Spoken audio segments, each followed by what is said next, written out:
Assalamualaikum warahmatullahi wabarakatuh. Selamat datang di channelnya Realita, teman-teman. Di video kali ini aku mau berbagi pengalaman atau berbagi cerita kelahiran, ya, melahirkan lebih tepatnya, melahirkan anak pertama yang memang sudah ditunggu-tunggu lama, selama 5 tahun. Alhamdulillah sekarang bayiku udah mulai bertumbuh besar.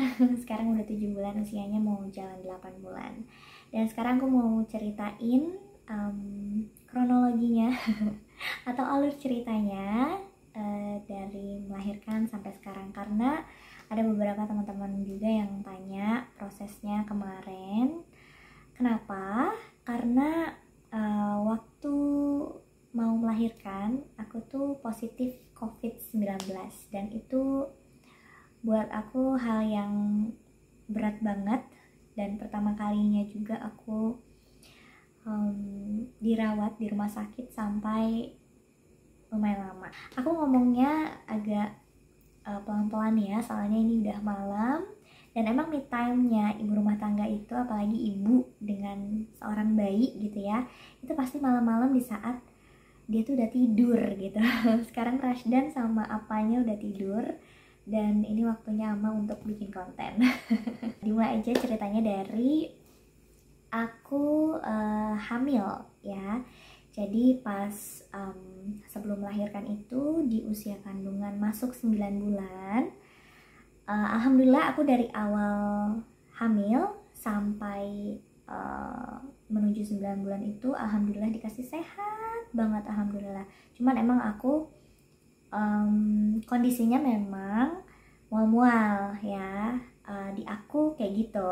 Aku juga kan gak tahu bakalan seperti itu kalau hamil ya. Ternyata aku tuh mual-mual banget sampai di usia sekitar 6 bulan aku baru bisa makan enak gitu. Kayak bumbu-bumbu itu di lidah aku tuh baru berasa gitu. Dan ada makanan-makanan tertentu yang biasanya aku makan di sebelum hamil itu baik-baik aja, tapi ketika pas makan lagi hamil itu tuh mualnya nauzubillah gitu. Nah pokoknya bener-bener nggak bisa masuk di mulut aku, apalagi masuk ke perut ya. Salah satunya adalah nasi. Aku selama hamil kayak kurang banget, bahkan kayak nggak pernah makan nasi kali ya. Pokoknya makan nasi itu setelah mualnya hilang di 6 bulan ke atas gitu. Kayak lebih ke kentang, mie itu aku masuk banget, dalam artian bukan mie instan ya, kayak misalnya bakmi gitu-gitu atau spaghetti kayak gitu-gitu. Jadi yang no MSG, karena kan nggak boleh terlalu banyak ya. Boleh, aku juga pernah makan mie instan, cuman porsinya itu dibedakan dari sebelum hamil gitu.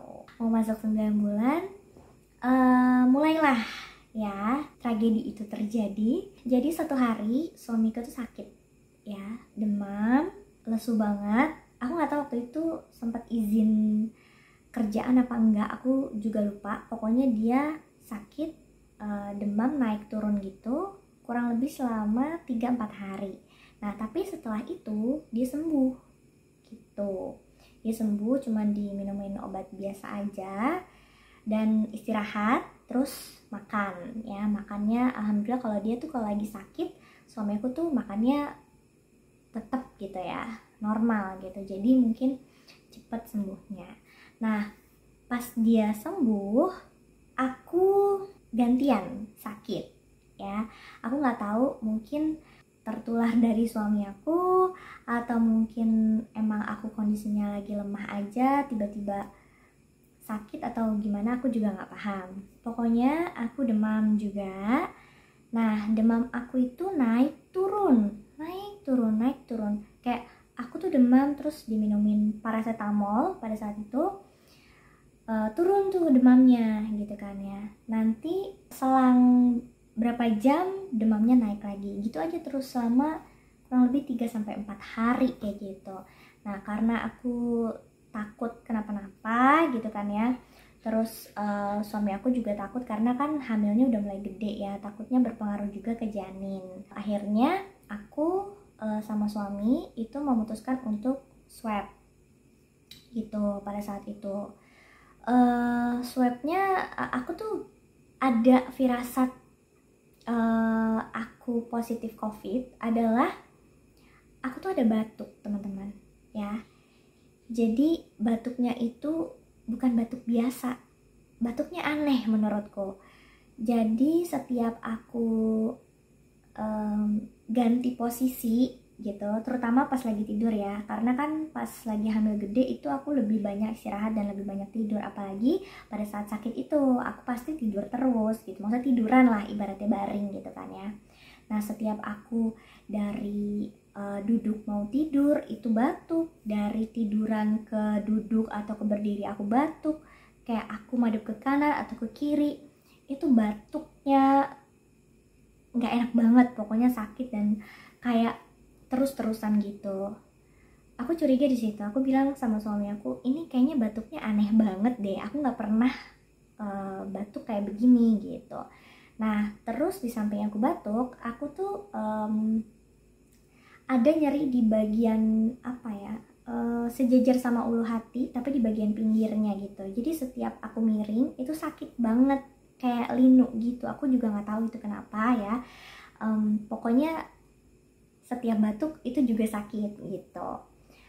Ya udah akhirnya aku swab, aku ambil yang sehari jadi gitu ya.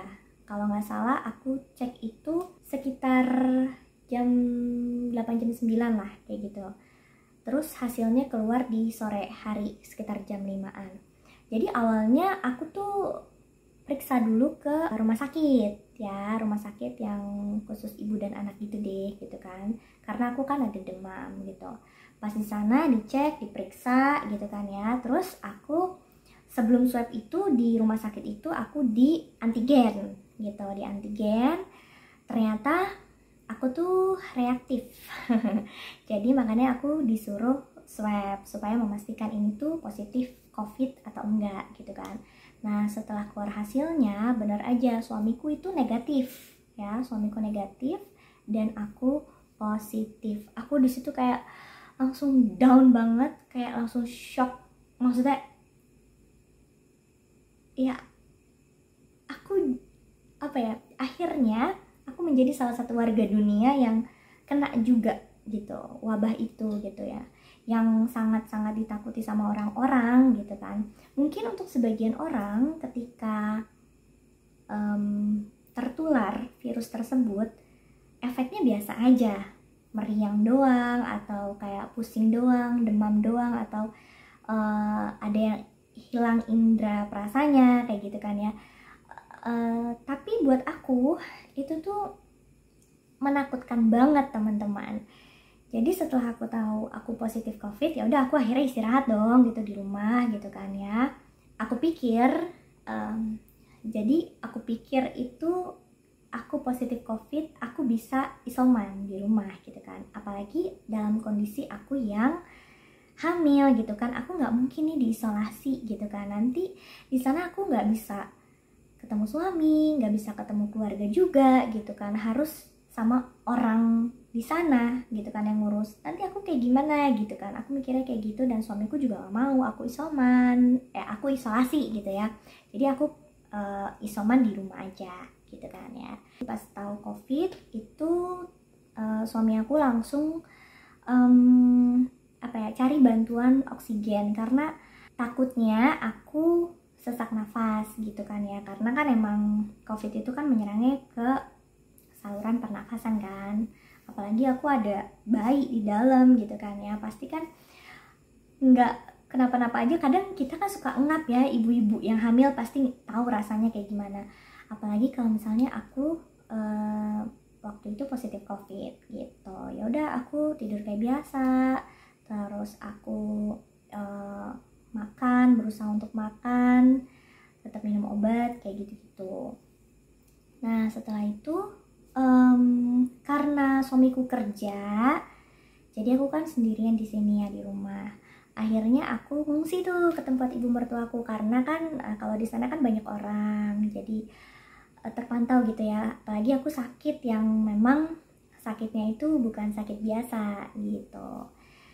Nah pas parahnya itu ketika lagi di rumah ibu mertuaku. Jadi aku tuh kan positif di tanggal 5 Maret ya. Di tanggal 8 Maret itu aku muntah teman-teman. Jadi aku nggak tahu, aku mual banget. Jadi aku waktu itu dikasih resep obat sama yang aku periksa ke rumah sakit pagi-pagi itu. Jadi dikasih resep terus beli obatnya dan akhirnya diminum tuh. Nah di tanggal 8 itu habis minum obat, habis makan, habis minum obat, tiba-tiba aku mual yang nggak tertahankan banget. Terus akhirnya aku muntah. Nah kebetulan pada saat kejadian itu suamiku tuh lagi libur kebetulan, jadi ada di rumah. Nah ibuku juga ada di rumah gitu. Jadi ya udah tuh dari situ langsung ibuku bilang ini langsung dibawa ke rumah sakit aja, takutnya kenapa-napa gitu kan ya. Akhirnya dibawalah tuh ke rumah sakit di tanggal 8 itu. Dibawa ke rumah sakit dengan keadaan yang aku bener-bener kayak lemes banget, apalagi habis muntah ya teman-teman. Lemes, pusing, gak karuan deh gitu. Tidur aja tuh kayak gak bisa nyenyak gitu. Bener-bener itu kondisi yang aku tuh kayak baru pertama kali aku ngerasain kayak gitu. Aku udah ngerasa aneh tuh tubuh aku kayak gitu. Akhirnya sampai rumah sakit. Buat teman-teman di Pontianak mungkin tahu ya rumah sakit TNI yang di Kuburaya. Itu aku dibawa ke sana karena kan pakai BPJS ya teman-teman. Pada saat itu pas sampai sana aku langsung dipasang oksigen karena perawatnya tuh langsung tanyain ke aku gitu kan, ibu sesak nafas nggak gitu. Pada saat itu aku ngerasa tuh aku masih biasa aja, nggak ada sesak nafas, nggak ada gimana, cuman emang aku batuk-batuk terus. Nah perawatnya bilang pakai oksigen aja soalnya ibunya ada batuk gitu. Ya udah akhirnya aku dipasang oksigen yang selang kecil gitu. Terus cek darah, jadi diambil darahnya, terus aku dipasang infus juga gitu. Dan aku itu di ronsen teman-teman. Jadi itu pertama kalinya juga aku di ronsen. Takut nggak takut, tapi ya harus gitu kan ya. Pada saat itu pas keluar hasilnya, qadarullah gitu, aku tuh harus kena COVID yang bukan cuman demam biasa aja gitu loh teman-teman. Waktu itu di rumah sakit aku, suamiku, sama ibu mertuaku itu semuanya kaget, apalagi aku ya yang ngalamin. Dokternya bilang aku kena COVID yang nyerang paru-paruku. Jadi di paru-paruku ada flek, bisa disebutnya radang paru-paru, atau bahasa ilmiahnya itu pneumonia. Jadi aku harus dirawat. Di situ aku takut gitu, kalau aku dirawat, apalagi aku positif COVID gitu, nanti yang urus aku siapa gitu kan. Sedangkan kan kalau misalnya positif COVID itu kan nggak boleh ditungguin siapa-siapa gitu kan ya. Tapi pada saat itu dokternya bilang katanya bisa, tapi hanya 1 orang. Ya pasti suami aku gitu, karena lansia itu nggak boleh, ibuku itu nggak bisa gitu kan. Jadi mau nggak mau harus suami aku. Jadi dari hari itu suamiku langsung ambil izin kerja, dan alhamdulillah banget kantornya tuh sangat-sangat memaklumi, pengertian banget. Akhirnya suami aku dikasih waktu gitu buat ngurus istrinya yang lagi sakit. Pada saat itu karena di rumah sakit tersebut, yang pertama ini rumah sakit pertama aku kesana, rumah sakit TNI di daerah Kuburaya, Pontianak, itu nggak ada ruang ICU COVID kalau nggak salah ya. Jadi nggak bisa dirawat di situ. Dan akhirnya aku dirujuk ke salah satu rumah sakit. Waktu itu aku lupa banget ceritanya gimana. Jadi waktu itu ngajuin ke rumah sakit negeri yang paling besar lah di Pontianak gitu kan ya. Cuman nggak bisa. Aku nggak tahu waktu itu suami aku yang ngurus, soalnya aku lupa ceritanya gimana, karena pada saat itu aku lagi sakitnya bener-bener nggak bisa mikir, nggak bisa ngobrol atau mencerna sesuatu dengan baik gitu kan ya. Akhirnya aku dirujuk ke salah satu rumah sakit swasta di Pontianak. Nah, dimulai juga nih dramanya di sini. Aku langsung diantar pakai ambulans ke UGD-nya mereka gitu kan. Di rumah sakit sebelumnya dikasih tahu tuh biayanya sekian gitu. Biayanya sekian Pak sampai selesai perawatan. Nah, bilangnya tuh sampai selesai perawatan. Dan pada saat itu, ya Allah, aku tuh ingat banget aku tuh sama suami nggak ada uang gitu, nggak punya uang sebanyak itu gitu kan.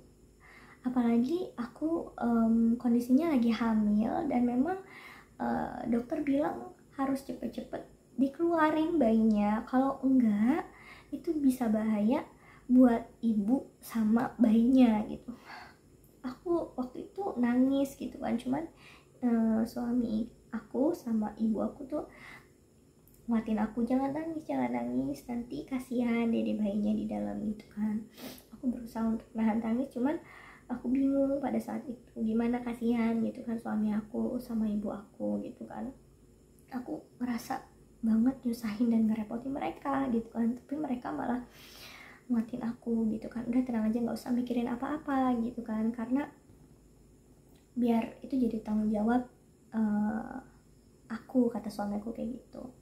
Akhirnya suami aku sama ibuku minta bantuan gitu kan sama saudara-saudara yang sekiranya mungkin bisa bantu nih saudaranya lagi butuh gitu. Dan alhamdulillah teman-teman suami aku, keluarga, saudara-saudara, makasih banget buat teman-teman suami aku, buat teman-teman suami aku, dan buat saudara-saudara yang udah bantu pada saat itu gitu kan.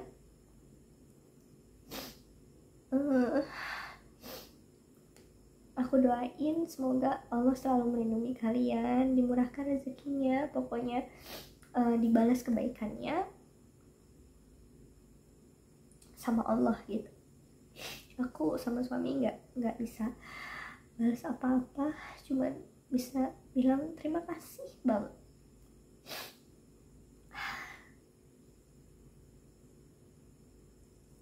Oke, kita lanjut ceritanya.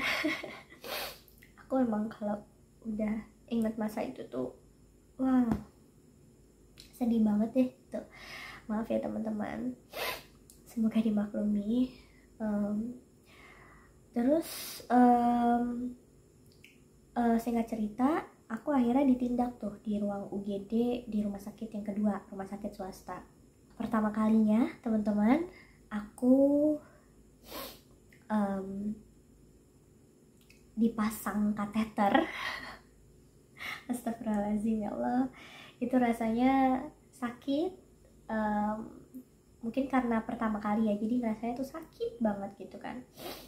Pertama kalinya aku diinfus juga, jadi di rumah sakit pertama ya, kalau itu udah dari rumah sakit yang TNI itu aku udah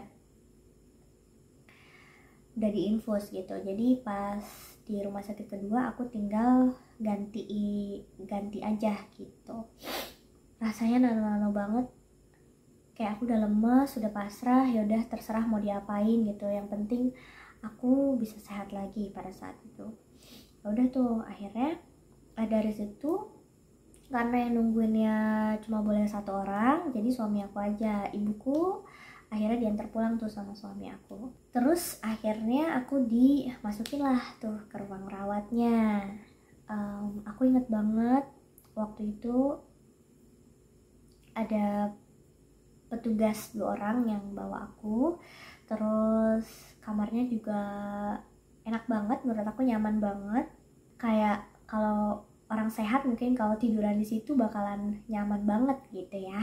Cuman karena aku lagi sakit, jadi mau senyaman apapun ya tetap aja nggak enak gitu kan. Apalagi pada saat itu suami aku nggak langsung nungguin, jadi dia pulang dulu, kayak apa ya, bawa keperluan aku gitu kan, baju-baju dan segala macamnya, terus sama ngurus administrasi dan lain sebagainya itulah gitu. Aku tidur lah ya, susah-susah, enggak lah, tidur nggak mau tidur sambil nonton TV, acaranya nggak jelas, udah kayak ngawang aja gitu lah aku tuh. Tapi aku berusaha untuk tidur karena apa? Karena supaya aku tuh nggak batuk-batuk teman-teman. Jadi batuknya itu makin nggak enak nih, makin parah nih. Apalagi kondisi aku mulai kayak lemes gitu ya.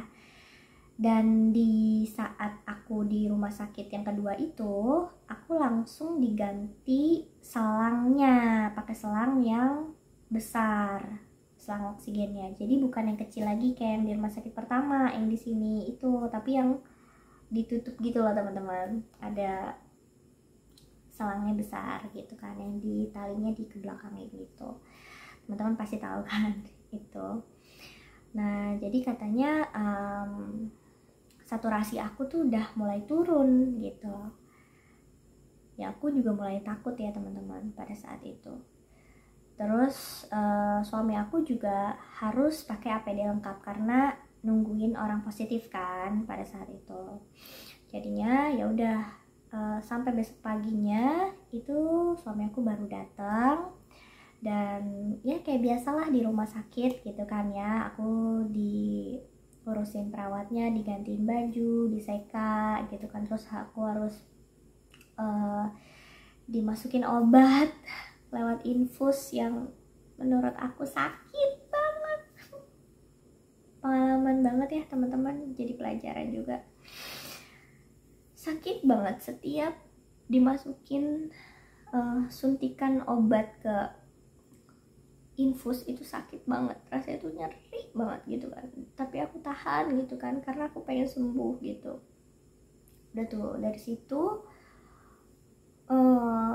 belum ada masalah apa-apa sampai suami aku tanya berkali-kali ke rumah sakit tersebut kapan istri saya bisa ditindak gitu, karena kan katanya harus segera sesar karena kan menurut dokternya itu rentan sekali untuk ibu hamil yang positif COVID gitu. Takutnya bayinya atau janinnya itu kenapa-napa teman-teman. Jadi harus cepat-cepat dikeluarin. Tapi aku tuh kayak diulur-ulur gitu di rumah sakit itu. Kok kalau misalnya emang harus dioperasi, kenapa nggak harus lebih cepat gitu kan?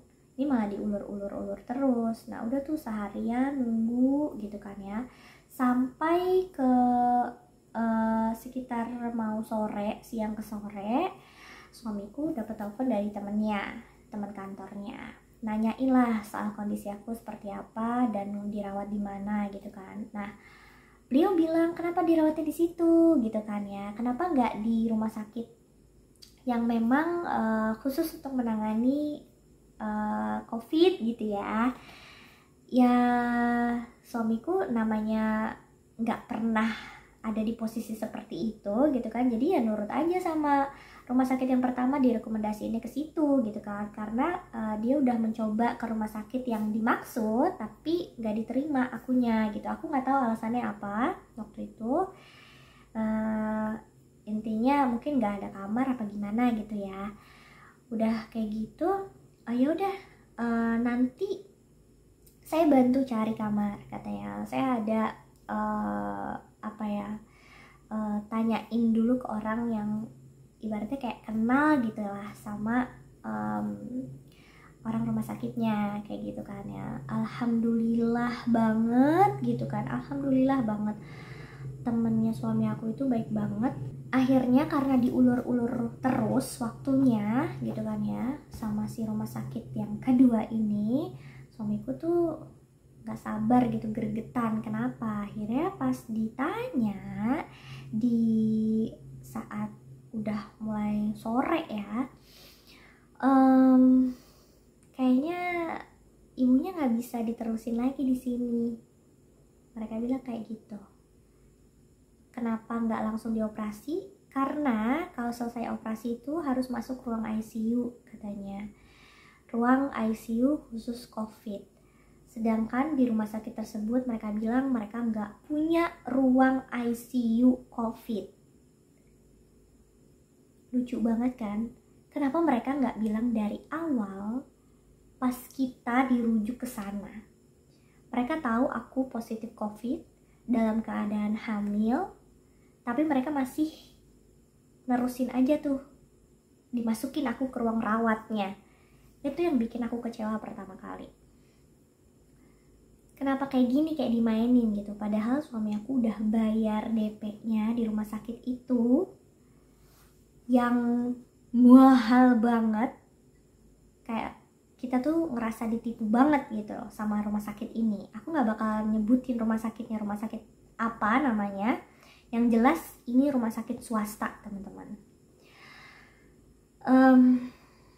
Udah tuh, dari sana akhirnya kita langsung ngambil keputusan untuk pindah rumah sakit. Ya karena mau ngapain tetap di situ, ditindak enggak gitu, padahal cuman dokternya aja bilang harus ditindak, padahal kitanya nggak diapa-apain gitu kan. Ya udah, akhirnya nunggu kabar dari temannya suami aku itu. Ternyata alhamdulillah dapat bantuan teman-teman, akhirnya dicariin kamar dan ada untuk aku gitu. Jadi aku harus masuk ke IGD-nya dulu untuk diperiksa darah dan lain sebagainya. Akhirnya udah tuh dibawa lah lagi, dioper lagi, akhirnya aku pakai ambulans ke rumah sakit ketiga ya. Rumah sakit ketiga ini alhamdulillah rumah sakit negeri teman-teman, yang tadinya dari pertama suami aku tuh ngajuin ke sana tapi nggak bisa. Aku nggak tahu ya itu prosedurnya kayak gimana, mungkin ada salah prosedur kitanya apa gimana, atau pada saat itu nggak ada kamarnya gitu kan. Tapi pas dapat bantuan itu gitu kan, aku bisa masuk ke sana. Intinya singkat ceritanya gitulah, aku ke sana gitu kan. Akhirnya sakit kali ini aku tuh ngerasa capek ya teman-teman, karena dioper sana oper sini terus sampai 3 rumah sakit aku tuh ya. Setelah diperiksa bla bla bla, singkat cerita tiba-tiba suami aku ke bagian administrasi. Nah si perawatnya bilang, pokoknya di bagian administrasi itu bilang intinya aku dipindahkan itu karena nggak mampu bayar di sana. Sumpah, ini kayak astagfirullahaladzim, dizolimin gitu loh. Kita tuh dizolimin sama rumah sakit gitu kan. Suami aku kaget dong gitu kan, dibilang kayak gitu sama pihak rumah sakitnya ya. Aduh, aku kesel banget kalau ingat. Jadi si perawatnya tuh bilang, Pak ini kenapa dipindahin, katanya Bapak nggak mampu bayar ya, dari rumah sakit yang ketiga tuh. Hah? Nggak mampu bayar? Soalnya aku tuh sampai kayak mau marah gitu kan. Nah kebetulan masih ada perawat yang ngantar aku tuh, perawat dari rumah sakit kedua yang ngantar aku, yang ikut di ambulans. Langsung lah suami aku nanya tuh ke si orang itu, kok ada kabar kayak begini ya tentang saya gitu kan, siapa yang nyebarin kayak begini gitu kan, saya nggak mampu bayar gimana gitu kan, saya udah bayar DP tapi ternyata istri saya tuh nggak diapa-apain, nggak ditindak, nggak di ini nggak di itu. Terus akhirnya saya pas pindahin ke sini saya dibilang nggak mampu bayar. Jahat banget itu rumah sakitnya. Aku tuh nggak diceritain tuh sama suami aku karena kan kondisinya aku lagi sakit ya. Jadi aku diceritainnya itu setelah aku sembuh, setelah aku pulang dari rumah sakit lah, pokoknya intinya kayak gitu. Tadinya tuh suami aku kayak pengen permasalahin gitu loh ke sana gitu, nanya apa maksudnya bla bla bla lah gitu kan. Tapi karena fokusnya masih ke aku gitu kan ya, males juga gitu ngeladenin ya pihak yang kayak gitu. Jadi ya udahlah biarin aja gitu kan, kita nggak iniin gitu kan. Mana kita udah keluar uang banyak di sana, nggak ditindak apa-apa dan difitnah teman-teman. Itu yang bikin aku kecewa di rumah sakit yang kedua ya. Jadi mungkin sebagian teman-teman di sini pernah mengalami hal tersebut, atau aku doang gitu kan sama suami yang ngalamin hal kayak gini. Terutama ini di kota Pontianak ya teman-teman ya. Ya udah tuh akhirnya aku dipindahin ke ruang ICU ya, ruang ICU, karena kan aku posisinya kayak dibilang lumayan parah gitu, lumayan berisiko COVID-nya gitu, ruang ICU COVID. Ruangannya nyaman teman-teman, alhamdulillah dapat ruangan yang nyaman, bersih, terus perawatnya juga baik-baik. Dari pertama kali aku masuk ke rumah sakit itu dilayanin sama perawatnya itu baik banget, nggak bikin aku takut, nggak bikin aku jadi stres juga, malah mereka banyak menghibur. Perawat-perawatnya tuh lucu-lucu, kayak baik-baik banget deh pokoknya gitu kan. Aku dirawat lah di situ. Di tanggal aku masuk tuh tanggal 11 malam kalau nggak salah ya, tanggal 11. Jadi tanggal 12 aku harus nunggu dulu gitu kan, harus diobservasi dulu ibaratnya gitu keputusannya aku disesar atau enggak, karena ada dua pendapat nih. Jadi ada yang bidannya, ada bidanin juga, ada dokter. Nah si dokter ini nyuruh aku udah langsung disesar aja, dioperasi aja gitu biar cepet dan apa ya, karena aku kan ada sesak nafas ya gitu kan, nggak mungkin kalau harus normal gitu. Tapi si bidannya ini ya namanya beda pendapat ya, aku nggak nyalahin siapa-siapa gitu kan. Berusaha untuk supaya aku tuh ya ibaratnya pro normal lah gitu kan, cuman aku ngerasa nggak mampu gitu loh, karena buat nafas aja aku susah, apalagi untuk ngeden ngeluarin bayi sambil pakai oksigen gitu kan ya. Cuma kekurangannya adalah di operasi ini juga beresiko tinggi teman-teman. Pada saat itu suami aku juga sempet kayak takut gitu ya ngambil keputusan, karena kan harus persetujuan suami gitu kan ya. Suami aku tuh sampai pada saat itu kata dia gitu kan ya, dokternya tuh bilang Bapak harus terima apapun resikonya ya, kita berusaha untuk menyelamatkan keduanya, tapi kalau misalnya ada salah satunya yang tidak selamat gitu kan ya, Bapak harus terima. Di situ suami aku nangis katanya, sambil kan harus tanda tangan ya teman-teman, jadi itu sambil nangis sambil gemeteran, karena posisinya itu aku udah mau dioperasi tuh pada saat itu di tanggal 13 ya. Akhirnya keputusannya itu aku harus dioperasi. Nah di tanggal 12-nya itu ternyata teman-teman aku tuh udah kontraksi ya, Masya Allah tabarakallah. Jadi aku tuh udah kontraksi dan aku ngerasain gelombang cintanya Rashdan pada saat itu. Dan pada saat dicek itu tuh aku mentok di pembukaan 3 teman-teman. Itu rasanya cek dalam, ya Allah sakit banget. Aku masih inget banget rasanya. Aku nggak tahu ya kalau misalnya nanti maksudnya waktu itu aku harus normal, aku harus dicek berkali-kali dengan cara seperti itu gitu kan. Aku aja yang dicek 2 kali aja itu udah ngeringis-ringis kesakitan gitu kan ya. Jadi aku mentok di pembukaan 3 sampai jam 12 siang, sampai jam ya pokoknya jam 12 siang di tanggal 13 Maret 2022 itu. Akhirnya karena nggak ada pembukaan lagi gitu kan, nggak ada penambahan dari pagi ke siang itu. Terus setelah dilihat kondisi aku semakin menurun, dokternya akhirnya memutuskan untuk aku dioperasi sesar. Langsunglah dibawa aku ke ruangan itu, dan disitulah gitu kan suami aku bilang pada saat itu dia tuh nangis jadi-jadinya, bingung mau ngapain. Terus dia harus, karena sendirian juga di situ gitu kan, nungguin aku yang ada di dalam ruang operasi sama Rashdan.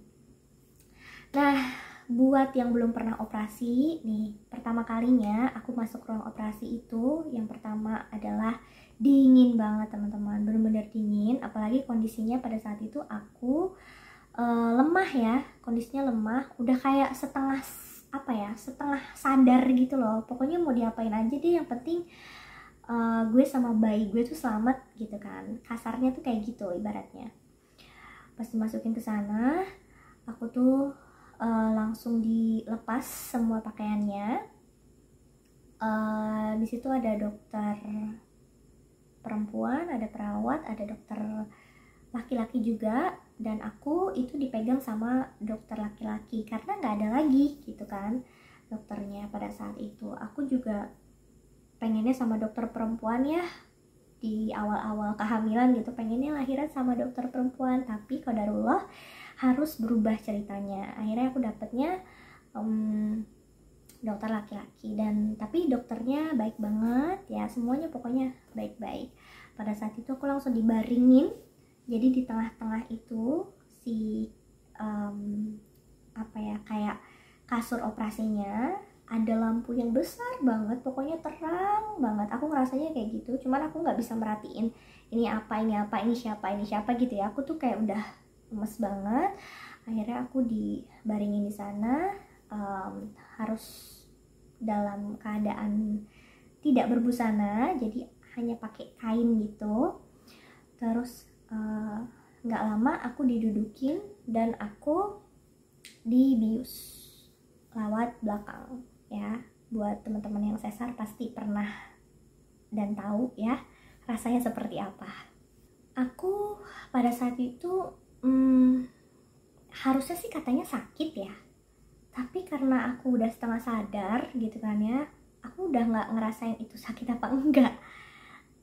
Yang aku ingat pada saat itu aku megangin tangan perawat.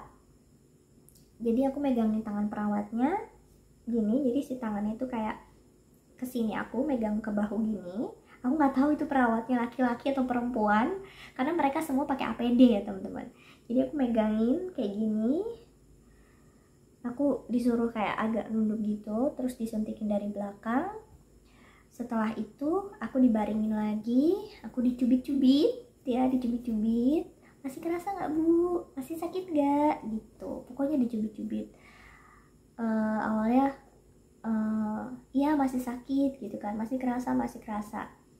Nah setelah itu aku nggak sadar, aku nggak tahu apa-apa lagi.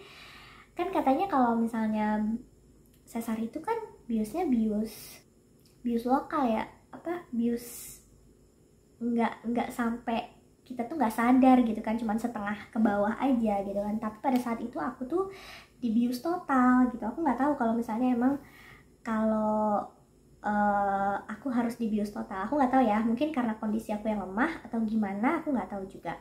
Pokoknya aku sadarnya itu adalah di tempat aku sebelumnya, yang sebelum aku operasi gitu kan ya.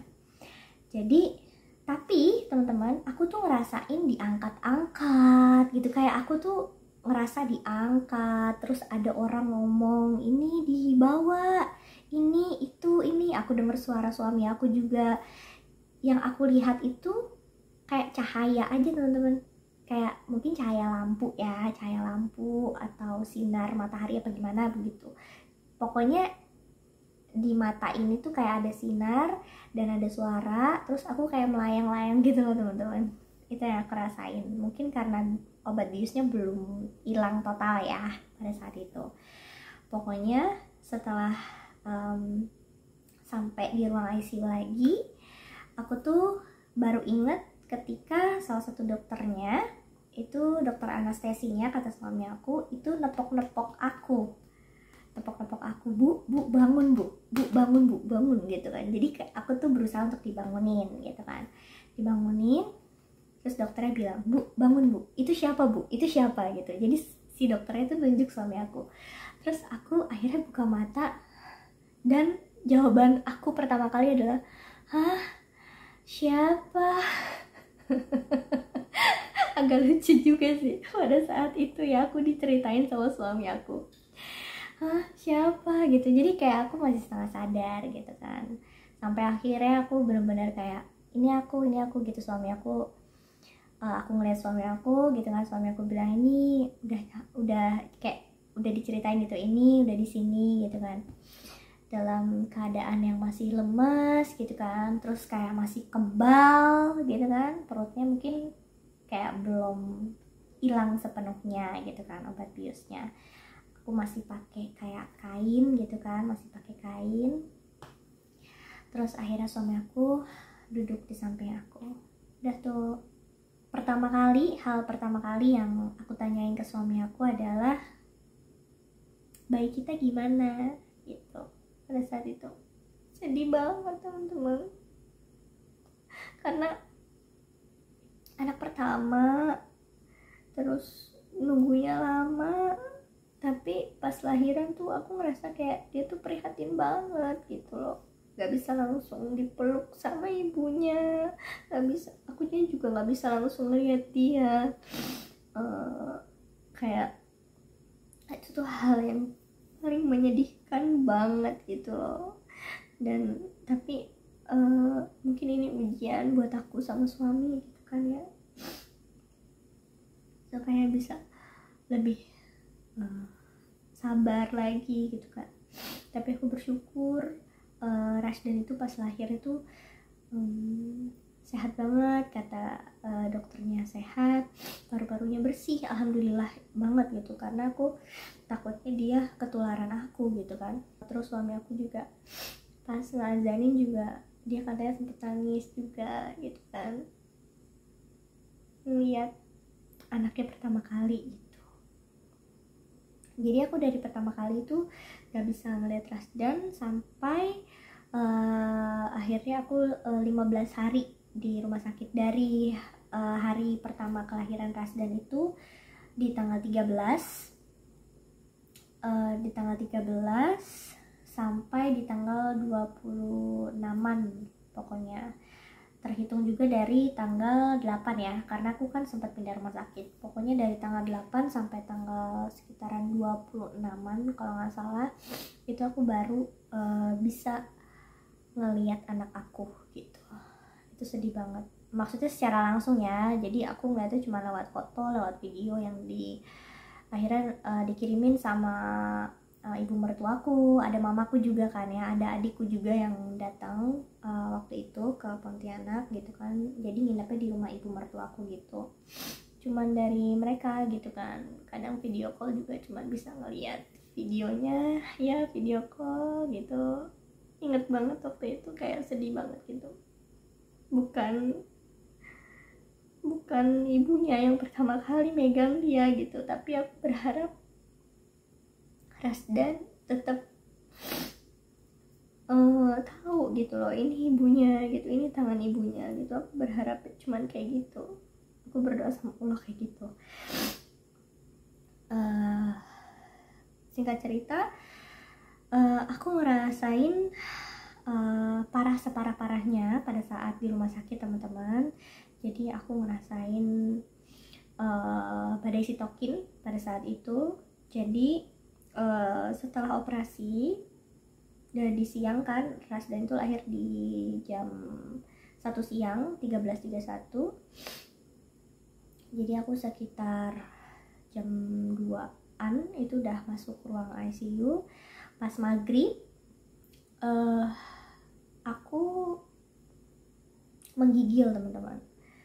Aku menggigil sejadi-jadinya. Aku ngerasa dingin banget badan aku, sampai diselimutin sama suami aku berlapis-lapis itu tetap dingin ya, karena emang dingin dari dalam ya, itu nggak ngaruh mau diselimutin kayak apapun, itu tetap dingin. Aku menggigil sejadi-jadinya, gemeteran, kayak tremor gitu, sampai saturasi aku turun di angka 56. Bayangin teman-teman, saturasi 56, mungkin aku bisa meninggal pada saat itu kalau misalnya aku tidak berusaha untuk bernafas, karena susah banget. Aku nggak tahu pada saat itu aku rasanya kayak susah banget nafas tuh, kayak ada yang kayak ada yang ngehalangin gitu loh di jalur pernafasan aku gitu kan ya. Mungkin karena fleknya itu ya banyak, aku juga nggak tahu. Sampai waktu itu ada 2 perawat yang bantuin ngasih obat dan bantu untuk kayak ngusap-ngusapin gitu kan, pakai minyak kayu putih kakinya. Suami aku juga melukin aku, berusaha untuk kayak membuat aku tetap sadar gitu pada saat itu. Aku tuh cuman bisa inget aku memandangin suami aku, bilang aku nggak kuat sayang, aku bilang kayak gitu, kayak aku ini sesek banget saya dingin banget, cuman itu doang gitu kan. Aku nggak tahu ya perasaan suami aku pada saat itu kayak gimana dianya gitu kan, tapi kan nggak pernah ditunjukin ke aku ya, mungkin takut akunya ngedown apa gimana gitu kan. Ya udah pokoknya itu bener-bener dari hari pertama, kedua, ketiga, di jam yang berbeda-beda aku tremor, menggigil tuh. 3 hari itu aku menggigil, tapi menggigilnya tuh kayak nurun gitu intensitas keparahannya. Jadi yang pertama itu paling parah, saturasinya turunnya sampai 56, padahal aku pakai oksigen ya teman-teman. Terus hari kedua, hari ketiga, sampai hari keempat itu mulai menggigilnya itu nggak separah sebelum-sebelumnya gitu. Udah 4 hari doang. Jadi pas hari kelimanya, pasca lahiran itu udah nggak ada menggigil lagi. Paling cuma ngerasa kayak dingin biasa aja gitu, diselimutin, dikasih kaos kaki, diusapin pakai minyak kayu putih, udah selesai gitu kan, nggak ada masalah apa-apa lagi gitu. Paling aku batuk-batuk ya, terus aku juga ada kesulitan buat buang air ya, BAB teman-teman. Dan pada saat aku tremor di hari pertama pun itu karena aku tuh belum bisa buang angin. Jadi aku buang angin itu setelah besoknya. Jadi aku jam 2 itu selesai operasi, besok paginya jam 6 atau jam 7 pagi aku baru buang angin. Parah banget ya, lama banget. Jadi aku nggak makan apa-apa pada saat menggigil tremor itu gitu kan, nggak boleh minum juga kan kalau belum buang angin itu. Ya udah, dari situ aku juga belum bisa jalan teman-teman, jadi aku masih pakai kateter juga, belum bisa ke kamar mandi dan sebagainya. Kayak jalan tuh masih gemeteran kakinya, pusing, aku juga nggak tahu, mungkin kelamaan nggak pernah jalan jadinya kakinya tuh ngerasanya tuh sakit gitu ya. Bahkan suami aku bilang tuh kaki aku tuh kayak mengecil gitu loh teman-teman itu. Serem banget. Pokoknya aku dari berat badan sebelum hamil itu 61 kilo pokoknya. Pas hamil Rasdan itu naik jadi 77 kilogram.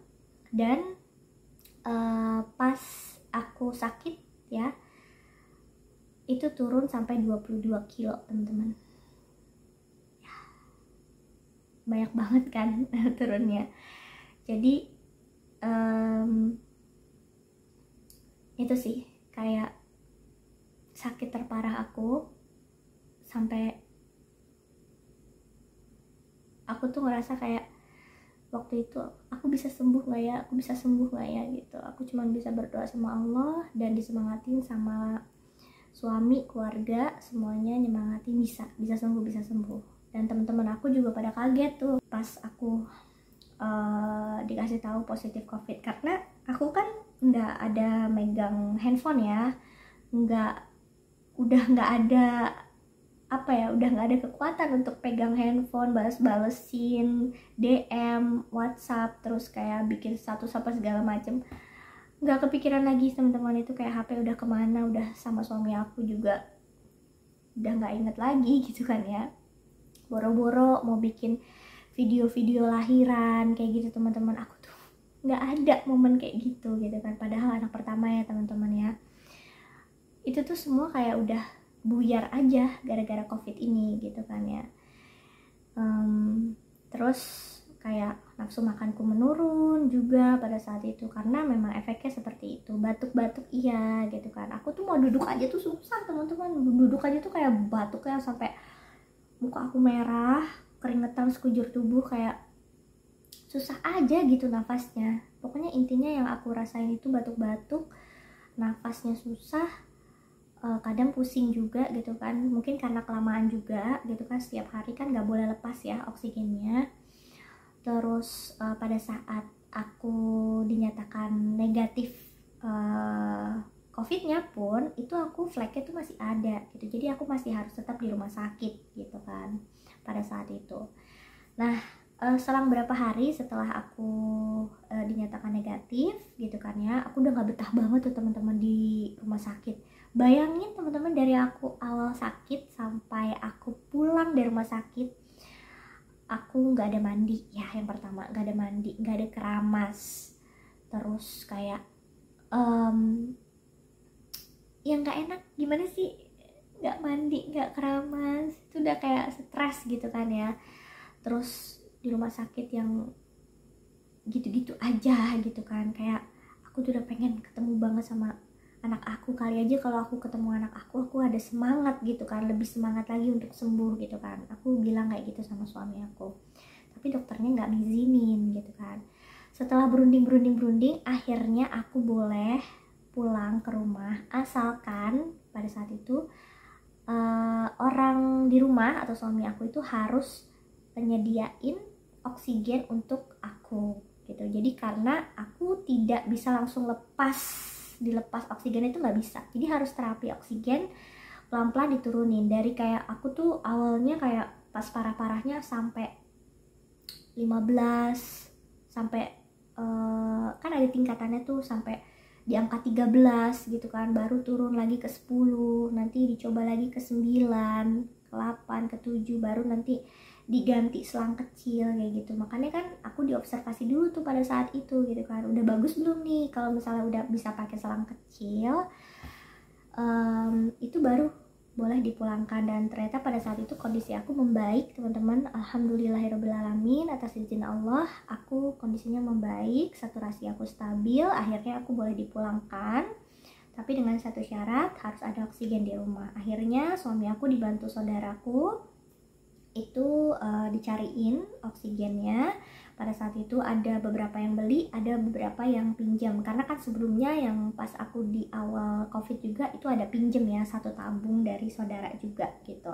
Jadi totalnya di rumah aku itu pada saat itu adalah ada sekitar 6 tabung kalau nggak salah. Jadi yang 6 tabung apa 5 tabung ya, aku lupa. Pokoknya yang 2 itu beli, yang 4 lagi itu pinjem kalau nggak salah ya, kalau nggak salah kayak gitu. Pokoknya cadangan lah ibaratnya gitu kan, takutnya ada kenapa kayak gitu kan. Ya udah tuh akhirnya sempet bingung juga kan, karena kan kalau misalnya pakai oksigen yang kecil itu kan cepet habis ya teman-teman, mau nggak mau harus kayak ganti, terus kayak isi ulang lagi, kayak aku tuh ngerasa ya Allah ngerepotin banget orang-orang di sini, kasihan gitu kan. Tapi mereka justru kayak baik banget gitu kan, tulus banget bantuin aku yang lagi sakit gitu kan, bantuin suami aku juga yang harus sambil kerja, karena kan suami aku sempet yang selama aku di rumah sakit itu tuh bener-bener nggak masuk kerja teman-teman, bener-bener ngurusin aku banget gitu. Jadi kayak suami aku pas aku pulang ke rumah baru masuk kerja gitu kan. Dan alhamdulillah kayak suami aku tuh bisa dikasih apa ya, ibaratnya spare waktu lah gitu kan ya, untuk ngurus istrinya yang memang kondisinya itu parah gitu kan. Orang-orang di kantornya juga tahu gitu kan, karena sebagian ada yang juga yang kenal sama aku kan gitu, karena aku sering ikut suami aku siaran ke kantor pada saat itu. Ya udah dari sana aku belum bisa ke kamar mandi juga ya, belum bisa mandi sendiri, terus belum bisa bolak-balik buang air kecil. Aku masih harus pakai popok teman-teman. Pertama kalinya juga aku sampai menggunakan popok ya pas lagi sakit. Jadi semuanya itu ya dipopok, karena kan sebelumnya di rumah sakit itu pakai kateter ya. Mau pakai kateter juga aku tetap pakai popok sih ya, karena kan kalau BAB juga kan ya susah, mau dipispot aja itu susah teman-teman, karena aku posisinya duduk aja susah gitu. Jadi mau gak mau harus lewat popok gitu. Jadi pas di rumah ibu mertuaku itu aku masih pakai popok ya. Kalau pakai kateter kan gak kerasa ya, tahu-tahu air pipisnya keluar sendiri lah ibaratnya gitu kan. Kalau misal pakai popok itu kan kerasa banget ya, nggak enak banget. Jadi kayak kalau udah basah tuh pengen cepet ganti, tapi aku nggak bisa ganti sendiri gitu kan. Alhamdulillah punya suami yang saleh banget. Aku pertama kalinya ngelihat suami aku yang kayak aku tuh bersyukur banget punya dia gitu loh. Kalau nggak sama dia aku nggak tahu dia bisa nggak kayak gitu ke aku gitu ya. Suami aku tuh bisa nggak kayak gitu ke aku kalau bukan suami aku yang sekarang gitu kan. Terus aku juga kalau dia kerja juga ibu mertuaku juga ngurusin gitu. Aku kayak, karena mamaku kan gak bisa lama ya di sini karena kan ada keluarga juga di sana gitu kan. Terus adik aku juga harus kerja juga gitu. Jadi keluarga aku yang di sini yang terus aku bantuin kayak gitu. Aku bersyukur banget punya mereka dan aku berterima kasih banget gitu kan sama mereka. Berterima kasih juga sama Allah udah dikasih kesempatan buat tetap sehat ya, buat tetap hidup buat sehat lagi, masih ada umur. Aku tuh kayak nggak tahu kayak waktu itu kayak percaya nggak percaya, tapi aku ngalamin ini teman-teman gitu. Jadi singkat cerita, aku pemulihan itu di waktu yang cukup lama teman-teman, sekitar 2 bulanan. Jadi aku sebulan pertama setelah keluar dari rumah sakit itu masih di rumah ibu mertuaku. Setelah agak sehat gitu ya, dirasa aku udah kuat gitu loh untuk urus Rasdan, dan memang kan aku harus sembuh gitu kan, karena anak aku butuh aku, suami aku juga butuh aku. Jadi di sebulan berikutnya mau deket Lebaran itu aku udah bisa pulang ke rumahku sama suami gitu kan. Dan alhamdulillah seiring berjalannya waktu akhirnya aku bisa pulih lagi, aku bisa nafas normal lagi gitu kan ya. Setelah waktu itu kan sempat bolak-balik rumah sakit lagi kayak check up gitu kan, sampai dinyatakan aku bener-bener udah nggak ada flek lagi di paru-parunya gitu kan ya. Cuman kata teman aku yang dokter, itu namanya paru-paru kalau udah kena pneumonia gitu kan. Dan aku juga sempat baca-baca ya, ibaratnya kalau paru-paru udah sakit sekali itu nggak akan bisa berfungsi dengan normal seperti sebelum sakit gitu teman-teman. Jadi aku harus lebih jaga lagi kesehatan buat aku sendiri gitu kan, terutama kayak kesehatan paru-paru aku gitu loh teman-teman. Ya aku berdoa aja semoga dilindungi sama Allah, disehatkan juga. Doain ya teman-teman supaya aku sehat terus, karena mengurus bayi itu sangat menguras tenaga dan pikiran, jadi harus sehat gitu. Apalagi jadi ibu tuh harus strong. Jadi ibu tuh ya nggak boleh sakit, ibarat katanya ya kasarnya. Karena kalau sakit siapa gitu kan, dia mereka sama siapa, mereka diurus siapa gitu. Sedangkan kan suami kita semuanya bekerja gitu kan ya gitu kan. Walaupun misalnya ada bantuan dari keluarga, tetap aja yang dibutuhin pasti ibunya ya kan gitu. Jadi teman-teman, kesimpulannya adalah di sini aku mau ngingetin buat teman-teman yang memang sedang merencanakan kehamilan, apalagi yang sedang hamil lagi menunggu lahiran gitu kan, harus lebih ekstra lagi jaga kesehatannya, kebersihannya gitu kan ya. Jangan sampai bisa ngedrop ya, jangan sampai ngedrop sakit bahkan tertular virus COVID-19 ini, karena emang ibu hamil itu lebih rentan memang gitu kan. Kata dokternya itu ibu hamil itu lebih rentan terserang penyakit, apalagi COVID ya, bahaya banget gitu kan ya. Karena kan ibu itu bawa bayi, bawa janin gitu kan. Dan kita bisa ketularan itu bisa dari mana aja. Mungkin aku sendiri itu tertular mungkin bisa dari suamiku, karena kan suamiku itu kan keluar kerja gitu kan ya. Mungkin dropletnya itu nempel di bajunya gitu kan ya, atau di kulitnya, aku nggak tahu ya. Pokoknya intinya harus lebih ekstra lagi gitu menjaga kebersihan gitu, apalagi di rumah ada ibu hamil gitu kan ya. Aku nggak tahu pada saat aku keluar, mungkin saat aku jalan-jalan sama suami aku gitu kan ya, beli makan ketularan dari orang lain gitu kan, yang atau dari penjual makanannya atau gimana, aku juga nggak tahu. Pokoknya tahu-tahu aku positif aja gitu, walaupun suami aku tuh nggak positif pada saat itu. Bisa juga suami aku itu menularkan yang apa ya, dia tuh nggak ada gejalanya gitu kan, bisa juga, tapi nggak tahu gitu kan, wallahu alam. Intinya harus lebih hati-hati sih buat ibu hamil gitu kan ya. Terus kalau misalnya pun harus terjangkit ya virus ini, mudah-mudahan bisa melewatinya, harus kuat. Yang penting ada semangat sih, ada semangat buat sembuh, makan yang banyak ya, minum vitamin juga kalau misalnya boleh saran teman-teman. Waktu itu aku bisa cepet pulih, direkomendasiin sama temenku itu minum madu teman-teman. Ini aku nggak di endorse ya, pokoknya minum madu. Jadi madunya itu aku minum madu clover honey, itu katanya madunya bagus banget. Akhirnya dibeliin sama suami aku, terus dibeliin kapsul vitaminnya juga gitu. Jadi diminum, terutama madunya ya teman-teman. Jadi itu bisa membantu untuk pemulihan COVID gitu kan. Yang aku rasain sih emang lebih enak ya. Terus kayak batuknya juga berkurang gitu. Di samping minum obat, aku minum juga itu gitu kan. Dan alhamdulillah dalam waktu sebulan aku udah bisa beraktivitas